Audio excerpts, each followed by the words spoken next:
NBA Finals officially started last Thursday, and we were able to give our live reactions to Game 1 and Game 2. We now have a tied series with Oklahoma City going on the road for Games 3 and 4 in Indiana. What's one thing you noticed about each team that could help them win this pivotal Game 3? Shelton. Man, it's going to start with execution on the offensive end in the half-court set. Indiana has to do a better job of figuring out who, and I know it's late to be trying to figure out who's going to be the go-to guy, but it depends on who has a hot hand with this team, but they have to be able to find that person and take advantage of the weak spots in Oklahoma City, which it ain't many. But for them to win, they're going to have to do that. Well, okay, so you got to do is keep doing what they're doing, keep putting pressure on the ball, putting pressure on Haliburton, and make it to where the game is scrambled and Indiana can't do much. So that's what you want to do. That's how you want to start. But Indiana has to figure it out in the half-court set because they're going to have to play half-court at some point and get out and transition whenever they can. Spike, I know you don't have much, so what do you got? Somebody got to go get 20 points for the Pacers. Like, somebody got to be able to go when they need a bucket to get them a bucket. Pascal Siakam seemed like he was going to be that person in the Knicks series, but he hasn't been. He ain't showed up. Like, I don't think they got anybody that's hit over 20 points in either of the two games. So they need somebody to go get their own basket. All right. Nick? LeVar Burton nephew got to score at least 30. And I would say for OKC, if SGA is really that nigga, and I know I'm putting a lot of pressure on him by saying this, and I'm only saying this because this is who he's been. If you look at the stats, if you look at their playoff runs, if you look at how the regular season went, he's balling like he that nigga. Yep. He getting 40. He getting about 30 to 40 tomorrow night. Like, and I'm basically saying whoever drops the most points between those two is going to win that game. Because I think this game is that pivotal where it's like everybody has to be like, fuck it. Or the Mr. Nigga is going to show up in this game. Whoever going to win this game is going to be like, I'm Mr. Nigga. And I'm putting my stamp on this series. It's either going to be Haliburton or it's going to be SGA. That's my main points for that. I don't think everything is just so even based off of the team. I think asking another player for Indiana to score 20 is nuts. Because it's not going to happen because you don't know where it's coming from. So you can't say it's going to happen. And then for the Thunder, you can say the same thing. I think I'm done waiting on Jalen Williams to show up. I think I'm done on waiting Chet Holmgren to show up. They young. They figure it out somehow, some way. But SGA is like, nigga, I'm 3 games away from winning it all. FIFA. OKC, their mindset needs to be control the pace, win the race. If they control the pace of the game, they will win the entire series because they play better. They play a better half-court game than Indy does, and they can run with Indy. So if they control the pace, they'll win the game. And for Indiana, they got to play with purpose. And what I mean by that is that oftentimes they've looked lost. Even in that comeback winning game 1, like it was what everybody's saying is like, okay, where the points coming from? Where's this? Where's that? Play with purpose. And it doesn't always mean that you have to be overly aggressive or you have to play out of character, but the moves that you make, the passes that you make need to lead to the buckets. They need to get back to getting easy buckets. So if they play with purpose, they have a chance. Nimwit needs to stop acting like, he the guy. I mean, he was an issue in game 2, bro. I don't know what he's out there doing. He had one good moment, and then he just tried to replicate that for 4 quarters, and it didn't work. Look, for Indy, it's simple. Like, Haliburton, he has to have an impact on the game somehow, some way. Because Rick Carlisle, we know, will find an adjustment somewhere. He's the coach. I don't know where he's going to find it, but he's going to find it. And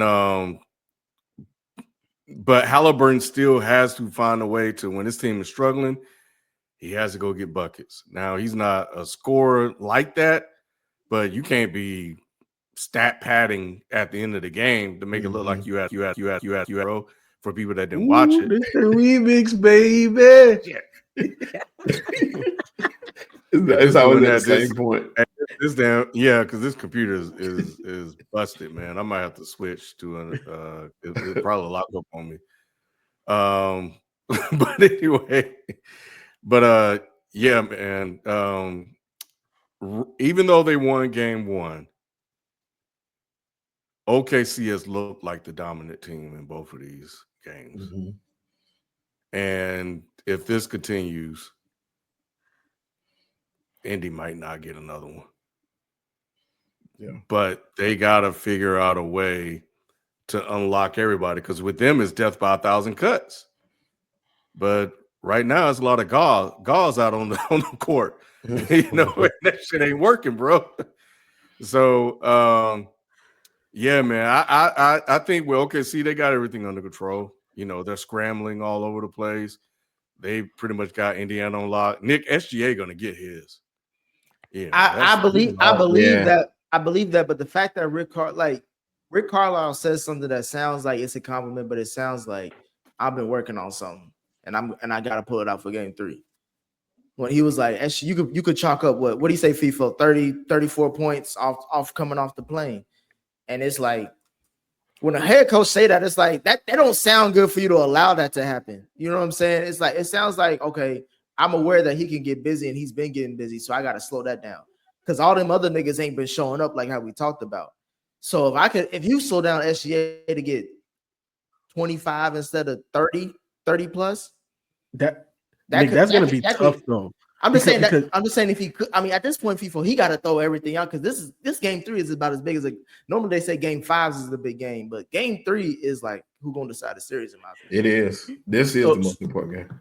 So I don't disagree, and this is the reason why I was saying in game 2 I would have put Siakam, and even parts of game 1. To me, Siakam on SGA would be part of the game plan. Obviously, not the entire game, but in spots where we need critical stops. Because the thing is, somebody shorter than him, he's gonna bump him.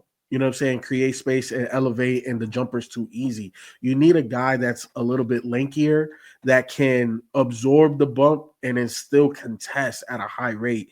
And to me, the only player that they have on that roster that can do something like that is Siakam. But then if you do that, obviously we know how he is with the refs. You know, SGA got stock and they pension.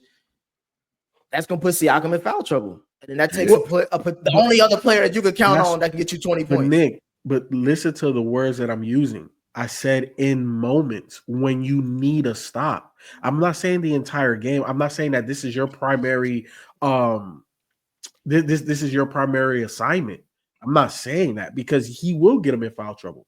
But when you need a stop, you know what I'm saying, and critical out of timeouts, right? We saw Indiana make a run in the third quarter, right? OKC called the timeout, and what did OKC do? They came back and had their own run. Out of that timeout, if I'm Rick Carlisle, I'm putting Tyrese Haliburton, or I'm putting Siakam on SGA. And it's like, hey, we have a run. Let's see if we can get an extra stop or two. Let's not let them execute out of that timeout, and let's continue our run. You know what I'm saying? So at the end of the day, it's this. OKC is just a better team. And the people that need to figure it out is Indiana, because they don't have the personnel that truly matches up with them. You know what I'm saying? So they're gonna have to play out of their mind. And Ken, you know, you mentioned I'm not gonna be disrespectful, but Nembhard, you know, yeah, he had a really good game 1. And you asked me, I want to say in game 2, or it might have been in game 1 when we were watching it live, like what was the moment? And to me, his 3 was that moment where it was like, oh, wait, hold on, they're not out of here. And being a role player, Ken, all you can rely on them to do is 1 or 2 games in the series. You got one good game out of Nembhard.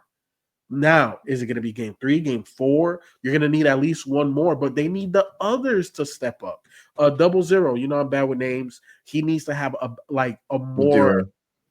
he needs to have a better game beginning to end, not just a spurt.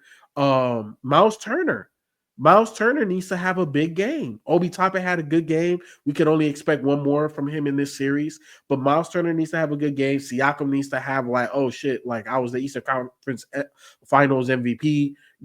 game. Tyrese Haliburton needs to have a game. So the Pacers still have life, but that's why they got to play with purpose. Who's to blame for game 2 loss? Rick Carlisle or Haliburton? Haliburton. He didn't show up. He only had like 14 and 6 when they was really losing. He made a pad his stats lately, but and 3 points at halftime. 3 and 3 at half. Yeah, see, that's insane. And I know people will say he's not a superstar, and that's fine. He ain't got to be a superstar, but you're the best player on the finals team. I need more than 3 points and then 14 at the end. Like, that's like, I know he's a traditional point guard and he tries to get everybody else involved, but at some point in time, there has to be a level of aggressiveness as the best player on the team. And he wasn't showing that. We gave Ant shit last round for the same thing. Like, when you're at this level, Different and type of player, though. Same role, though. Still the same thing. Same role. It's It's a different type of player, but it's the same role. You can't. Okay, but either one of when them. you talk about Both of those roles are going to require some type of aggressiveness in the sense of you need to be putting points on the board.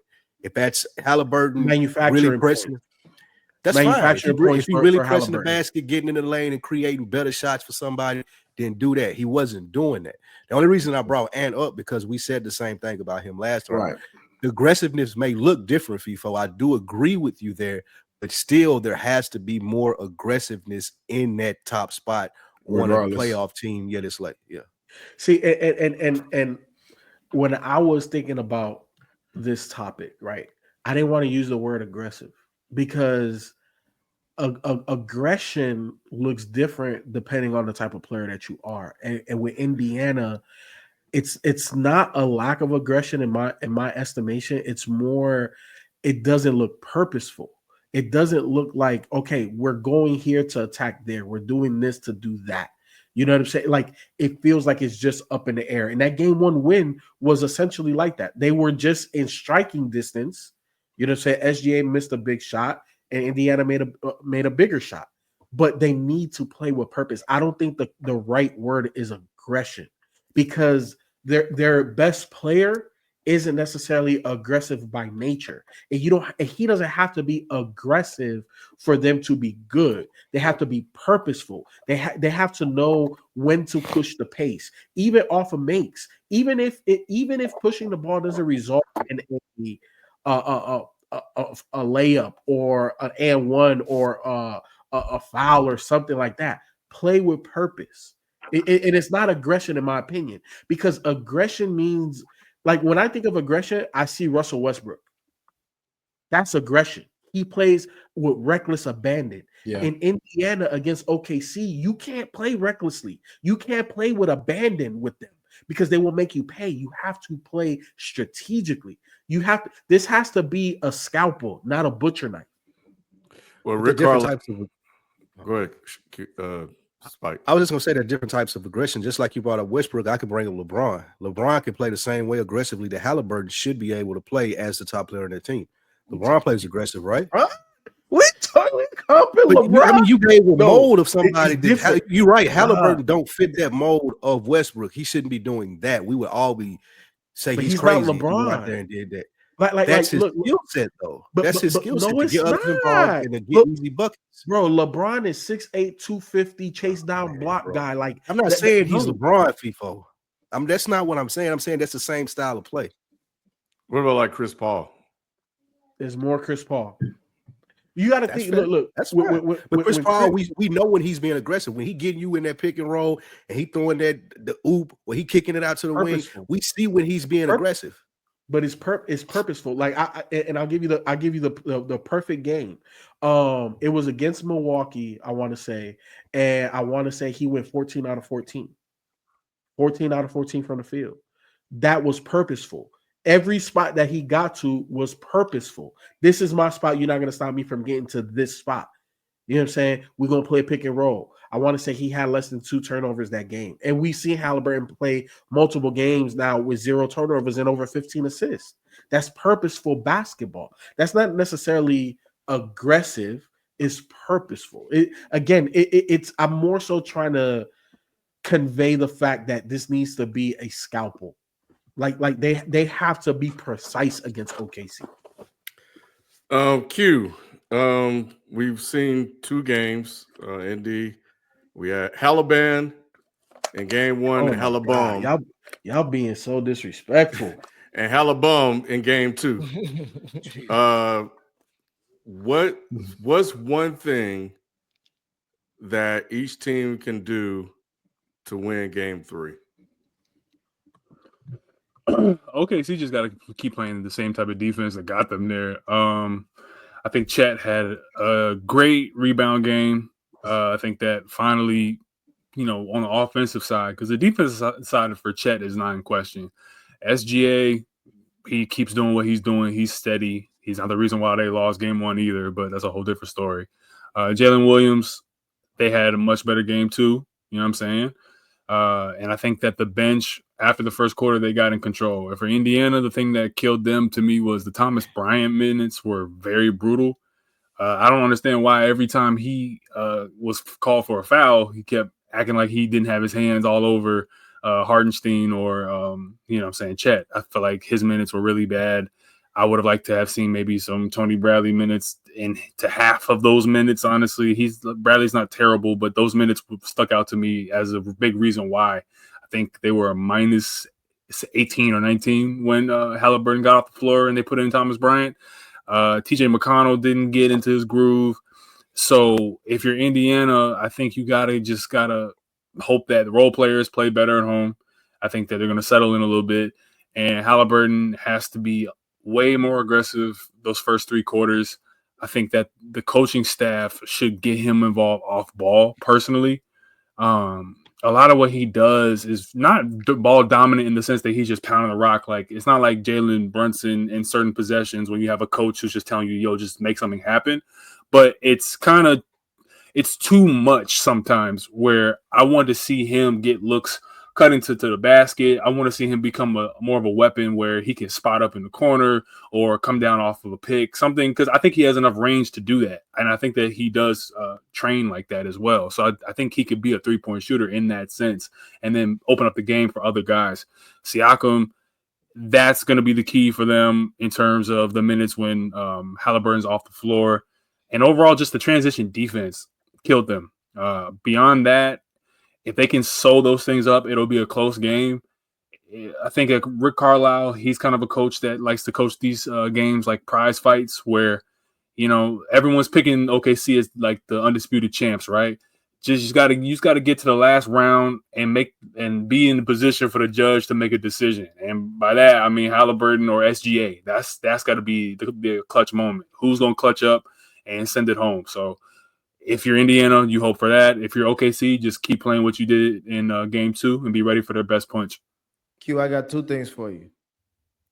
One, I do agree with Rob Costa. You do look like a Force Ghost with your Eagles background. You like the first thing that died in the Republic. Secondly, That's fair. how the hell is the shot in game 1 on an SGA? Because basketball is not about one shot. Simple and plain. I gave you a 1-sentence answer. Basketball is not about one shot. We don't simplify it like that. Like it's just you just asked him to simplify. You act like that's a casual question. You don't give it a casual response. The nigga, Ken, the game was getting out of hand at that point. They had a big lead and they gave it up. And at that point, it was like niggas need to start making shots for us to continue to win this game, even though they were still up. The nigga was in it. What FIFO mentioned it before he left. That he probably wanted to go put another do-rag on. He was. It's crazy. That's his spot. That's his spot. You missed it. Is that not Ken? Is it not Lou? Is it not Shelton? That's his spot. He's the mid-range king right now. He won an MVP off of that, right? Missed it. The game is on the line. Well, yeah, basically, essentially, the game is on the line because if I make this shot, then we win. Because at worst case scenario, Haliburton pulls up for a 3 and they tie, so they go to OT. And they can still lose. But more than likely, we was gonna win that game. That's a lot of ifs. Because I'm saying they drove him off the 3-point line. He took the shot. My thing is, if he I'm curious to see if it does get to the point where you're talking about where Indiana can win it. Will he show up? Because this is his first finals too. We over here acting like these niggas been here before. Ain't none of these niggas been here before. So we're seeing the first of a lot of things. So I'm interested if it is like they're up by a lot of points because I do think they play good defense to be up, and then Indiana keeps chipping away at it, and then we're back to a game where it comes down to 3 to 4 points, 2 possessions. Mhm. You would have to lean to Haliburton, right? As far as who's more clutch between the two right now. I think that Haliburton is just one of the most clutch players in the NBA. So yeah, I mean, I'm just saying, but you say he's more clutch than SGA. You would believe that if you had to bet money. yeah, if you're giving me a 1-to-1 player from what I've seen, yeah, for sure. All right, so then SGA has a lot to prove in that moment still. I mean, depends on the context of the moment. If SGA context is the finals, nigga, that's what this game. I mean, nah, it's all about game to game, and it's all about how much do they need you to hit the shot. You know what I'm saying? Like, if they need you to hit the shot, bro, and you miss it because of the game you've had all game, and they need you to come through now, then it depends. And by that, I mean, like, if you're stinking it up, like Haliburton was stinking it up in game 1. He redeemed that game 1 by hitting that shot. And you see how I'm not saying we overrate clutch. I'm saying that we overstate clutch because clutch is all just an amalgamation of the events that lead up to it. So when we say that SGA lost the games, I'm not saying you said this, but I know a lot of casual fans or just, even presumed hardcore NBA fans will say he lost the game for them.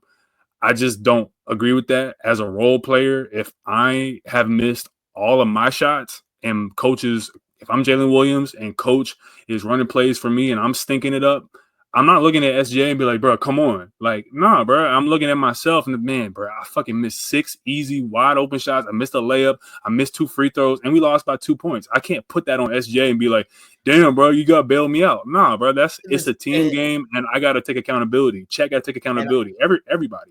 And I'm saying this, we looking at it from 2 perspectives of the same coin. Because you say he didn't lose him the game. I'm saying he ain't win it. You know what I'm saying? He could have won it and he didn't. And right now, if we going into game 3, a pivotal game, which we probably expect to be close because it's Indiana at home, is it right? Shelton, Indiana's at home, right? Yeah. So you would think they're gonna come out, at least the role players gonna come out balling because they know how pivotal this game is.